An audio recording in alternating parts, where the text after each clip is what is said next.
I kind of jumped a gun with episode 2 because I did talk about how they went to the movies and woo doo doo woo. But okay, y'all get the sentiment. One thing I did like about episode 2, they did tell us that Justin had a learning disability. And I like that they covered that because that shows that us as a community in some way, right? Because things are still taking time. A lot of people don't like to acknowledge their neurodivergencies. You know what I'm saying? It's little by little, and I see that even like with this current climate in this government, they're trying to like take it back, like when we actually need to move forward so people can learn easier and people can get the help that they need. Because everybody's brains work differently. I like that they cover that in here. Also, again, love Keisha, love her down, okay? And it's gonna be 2 and 3. Love Keisha, but we understand what was happening in the episode 3, right? Like we know that she was cutting up her ex-boyfriend.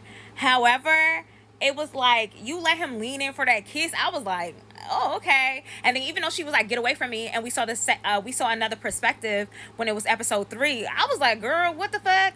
And Justin just stood there like a goddamn dummy. But like again, something I learned was the fact that like especially like dating different type of people, that not everybody's bad about it. Like not everybody's like riled up, like, you know what I'm saying? So he stood there and he was mad, but he didn't go over there and try to punch him in the mouth or nothing like that, because that's just not the type of person he is. And I like that. I respect that.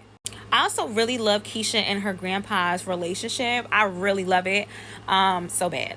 But I respect Keisha because I loved how she went to the basketball game and she was like, I want to see him. Even though she was like embarrassed. Like, I respect that, but it was just like, dang, girl. You must like this man, because everybody was looking at her and I was starting to get pissed off for her. I'm like, what y'all looking at? And that's why I said Chloe's a real one, because Chloe was sitting next to her. Hey, Keisha, girl. Like, she never turned her back on her. And I love that. I love a good friend. But let's rewind it back to like episode 3, where I felt like she was accepting his apologies. And I was just like, could you just tell your mama? Like, that's just actually how I felt at the time. I was like, can you just tell your mama? Because, and I understand it wasn't easy. That's not something that was easy, because I will let y'all know how this lady reacted when she really told her. But, because that's later on in the episodes. But it was just like, damn, please tell your mom.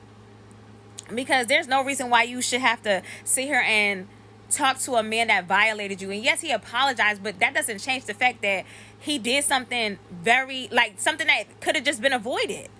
Now, when when she was following him and he didn't even know where to go on the bus, he's like, you take Amex. I'm like, all right, that's some real suburb shit. Like, come on, boy.